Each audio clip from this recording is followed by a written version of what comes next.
दिल्ली में MP BJP की बड़ी बैठक होने जा रही है। दिल्ली में जेपी नड्डा के आवास पर यह बैठक हुई, जहां पर अहम बैठक इसे माना जा रहा है। करीब 4 घंटे तक ये बैठक चली है। बता दें आपको, नड्डा के आवास पर देर रात तक ये बैठक चली और इसमें बीजेपी की दूसरी सूची पर मंथन हुआ है। करीब 46 नामों पर दिल्ली में इस बैठक में मंथन हुआ है।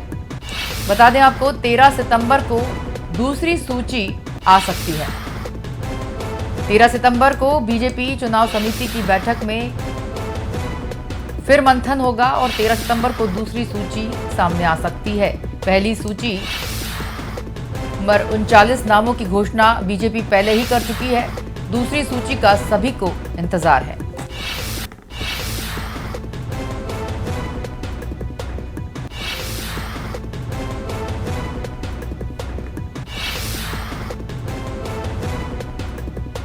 बता दें आपको इस वक्त की खास और अहम खबर। केंद्रीय मंत्री नरेंद्र सिंह तोमर, मध्य प्रदेश के चुनाव प्रभारी भूपेंद्र सिंह यादव, सह प्रभारी अश्विनी वैष्णव दिल्ली में गृह मंत्री अमित शाह से उन्होंने मुलाकात की है और साथ में मुख्यमंत्री शिवराज सिंह चौहान।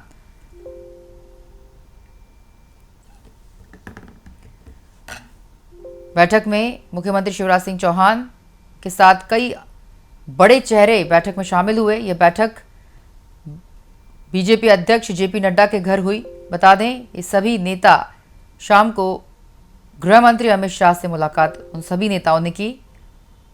मध्य प्रदेश विधानसभा चुनाव के लिए बीजेपी 39 उम्मीदवारों की सूची पहले ही जारी कर चुकी है।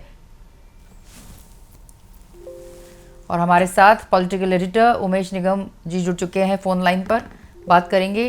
जी उमेश जी, जिस तरह से दिल्ली में जो बड़ी बैठक हुई है कल जेपी नड्डा के आवास पर, उसमें किस तरह की जानकारी सामने आ रही है? देखिए, विधानसभा चुनाव के लिए मध्य प्रदेश भाजपा की जो दूसरी सूची है, उसके संबंध में सोमवार को दिल्ली में ये मंथन हुआ है और केंद्रीय गृह मंत्री अमित शाह के बुलावे पर ये सभी पहुंचे थे भाजपा के राष्ट्रीय अध्यक्ष जयप्रकाश नड्डा के निवास पर। और वहां पर संगठन महामंत्री बीएल संतोष और मुख्यमंत्री शिवराज सिंह चौहान, प्रदेश भाजपा के अध्यक्ष बीडी शर्मा सहित और भी कई नेता शामिल थे। दरअसल 13 सितंबर को भाजपा की केंद्रीय चुनाव समिति की बैठक होना ये पहले से पूर्व निर्धारित था, लेकिन अचानक ही कल मुख्यमंत्री शिवराज सिंह चौहान को और प्रदेश अध्यक्ष बीडी शर्मा को बुलावा आया दिल्ली के लिए और इनको अपने जो भी प्रदेश के सारे कार्यक्रम थे उसको निरस्त करके तत्काल दिल्ली रवाना होना पड़ा। बीडी शर्मा जो प्रदेश अध्यक्ष हैं, उनको जन आशीर्वाद यात्रा में जाना था। इसी तरह मुख्यमंत्री शिवराज सिंह चौहान को भी और तमाम कार्यक्रमों में जाना था, लेकिन सब कार्यक्रमों को ज्यादातर कार्यक्रमों को निरस्त करके सीधे वो दिल्ली पहुंचे और दिल्ली में राष्ट्रीय अध्यक्ष के साथ चर्चा हुई। जो 125 सीटों का भाजपा ने डी कैटेगरी की बनाई थी, जिनमें जो अभेद थी, जहां कभी चुनाव मतलब ज्यादातर ऐसी थी जहां पे हारे थे या जहां कभी भाजपा ने चुनाव नहीं जीते, उन सारी सीटों पर कौन प्रत्याशी हो सकता है, इसके लिए जो पार्टी ने अपने अलग अलग स्तर पर सर्वे करवाए हैं, केंद्रीय नेतृत्व में भी करवाया और प्रदेश संगठन ने भी करवाया, तो उन सारी चीजों पर चर्चा हुई नेताओं के साथ कि किसको कहाँ उम्मीदवार बनाया जा सकता है। तो आपने भी बताया जैसा कि 17 अगस्त को भाजपा ने पहली 39 उम्मीदवारों की सूची घोषित करी थी। इसके बाद संभावना जताई जा रही है कि करीब 60 से 65 उम्मीदवारों के नामों की घोषणा भाजपा 13 सितंबर को जो केंद्रीय चुनाव समिति की बैठक होने वाली है उसके बाद कर सकती है, ऐसी संभावना जताई जा रही है। जी सर, हम आपसे ये भी जानना चाहेंगे कि इस बार का जो चुनाव है मध्य प्रदेश का, अमित शाह ने पूरे चुनाव की कमान अपने हाथों में ले ली है और इससे पहले भी 20 अगस्त को मध्य प्रदेश के दौरे पे थे। लगातार मध्य प्रदेश के दौरे पर केंद्रीय गृह मंत्री लगातार आ रहे हैं और गरीब कल्याण का रिपोर्ट कार्ड भी उन्होंने 20 साल की सरकार का जो पेश किया, उसके बावजूद भी अभी भी उनका लग रहा है, उनकी जो बैठकें हो रही हैं उसमें किस तरह की जो गलतफहमियां वो दूर करना चाहते हैं, किस तरह का जो चुनाव का प्लान तैयार किया जा रहा है, इसमें कहाँ क्या कमी बेशी न रह जाए, किस तरह की चीजें सामने आ रही है, क्योंकि अमित शाह लगातार मध्य प्रदेश के दौरे पर आ रहे हैं। देखिए, गृह मंत्री अमित शाह को राजनीति का चाणक्य कहा जाता है और उन्होंने कई बार ऐसा देखने में आया है कि जहां पर संभावना नहीं थी वहां भी भाजपा को बहुत अच्छी सीटें दिलाई। यूपी में 2014 के चुनाव में बहुत बड़ी संख्या में जो लोकसभा के प्रत्याशी जीते थे, उसमें बहुत बड़ी रणनीति थी। इसके अलावा तमाम प्रदेशों में भी चुनाव जो भाजपा ने जीती उसमें बहुत बड़ा योगदान उनका भी रहा। किस तरह की रणनीति से काम करना चाहिए, रणनीति बनाने में बहुत वो माहिर माने जाते हैं। और हिमाचल प्रदेश और कर्नाटक के चुनाव भाजपा के हाथ से फिसलने के बाद केंद्रीय गृह मंत्री अमित शाह ने पूरी तरह से मध्य प्रदेश, छत्तीसगढ़ और राजस्थान में होने वाले जो सहित और 2 और राज्यों में जो होना है, इन सभी चुनावों की पूरी कमान अपने हाथों में अघोषित तौर पर ले रखी है और सारी एक एक बारीकी से चीजों पर नजर बनाए हुए हैं और हर चीज उनके ही निर्णय के बाद अंतिम रूप दी जा रही है। कार्यकर्ताओं की नाराजगी है उसको भी दूर करने का पूरा प्रयास किया जा रहा है। उम्मीदवारों के चयन में भी कोई चूक ना हो इस बात पे ध्यान दिया जा रहा है। पहली बार ऐसा भाजपा में हुआ है कि जो 3 महीने पहले जो 39 उम्मीदवारों की सूची घोषित की गई, उसके बाद अब 60 के करीब उम्मीदवारों की फिर सूची घोषित की जा रही है। तो पहले ऐसा नहीं होता था, पहले चुनाव के कुछ दिन पहले ही जारी होते थे, 15-20 दिन पहले ही उम्मीदवारों की सूचियां जारी होती थी, लेकिन इस बार ऐसा नहीं हो रहा।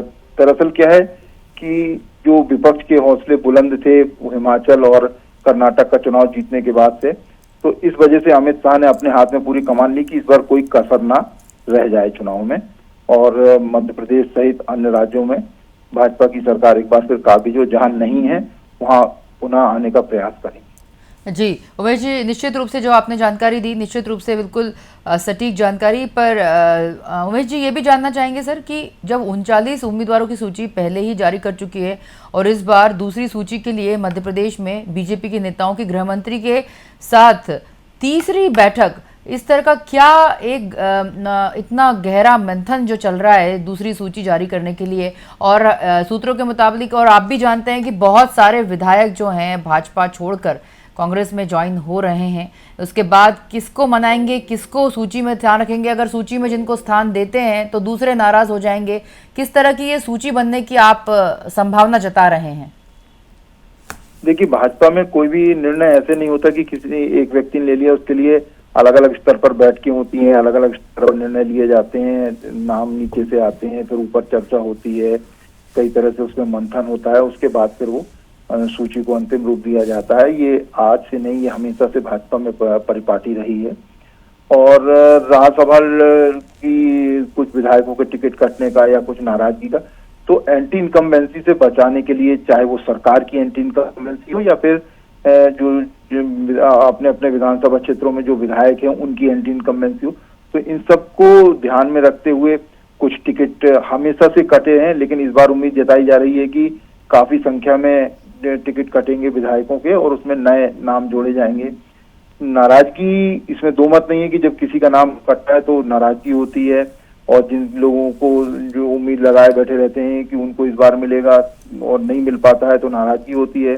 ये हर चुनाव में होता है कि कोई जो भी नाराज होता है इधर से उधर दल बदलता है और अपनी जाता है।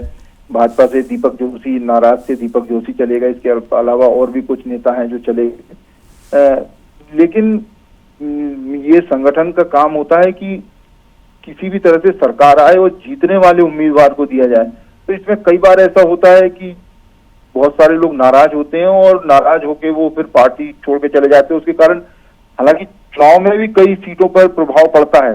अब जो कुशमारिया जो पूर्व मंत्री थे वो उनको टिकट नहीं दिया गया। इसी तरह युवा मोर्चा के एक पदाधिकारी पटेरिया थे, उनको नहीं टिकट पिछली बार चुनाव में मिला था, तो वो भी पार्टी छोड़कर उन्होंने दूसरे दल से चुनाव लड़ा और प्रभावित किया। और भाजपा के जो उम्मीदवार थे वो हारे, जयंत मलैया दमोह में हार गए थे। तो जो नाराज होते हैं तो उनके कारण चुनाव भी प्रभावित होता है। तो इस डैमेज कंट्रोल के लिए भी जो है संगठन के बड़े बड़े नेता लगे रहते हैं कि कैसे उनको मनाया जाए, वापस लाया जाए, या चुनाव में वो निर्दलीय या अन्य पार्टी की उम्मीदवार के तौर पर चुनाव लड़ रहे हैं तो उनको कैसे बैठाया जाए, मनाया जाए। इसके लिए बड़े नेता भी चर्चा करते हैं। इसके अलावा कई दूसरे नेताओं को भी जिम्मेदारी दी जाती है। तो ये सिलसिला लगातार जारी रहता है। ये न केवल भाजपा में, हर दल में इस तरह की बातें सामने आती। जी उमेश जी, बहुत शुक्रिया उमेश जी आपका इस खबर पर जुड़ने के लिए और तमाम जानकारी विस्तृत रूप से हमारे दर्शकों के साथ साझा करने के लिए। बता दें आपको, दिल्ली में एमपी बीजेपी की बड़ी बैठक हुई है और जिसमें कि दूसरी सूची के नामों पर मंथन हुआ है। अमित शाह और सीएम शिवराज सहित कई नेता इसमें मौजूद रहे। राष्ट्रीय संगठन मंत्री बीएल संतोष भी शामिल हुए। जेपी नड्डा के आवास पर यह बैठक हुई।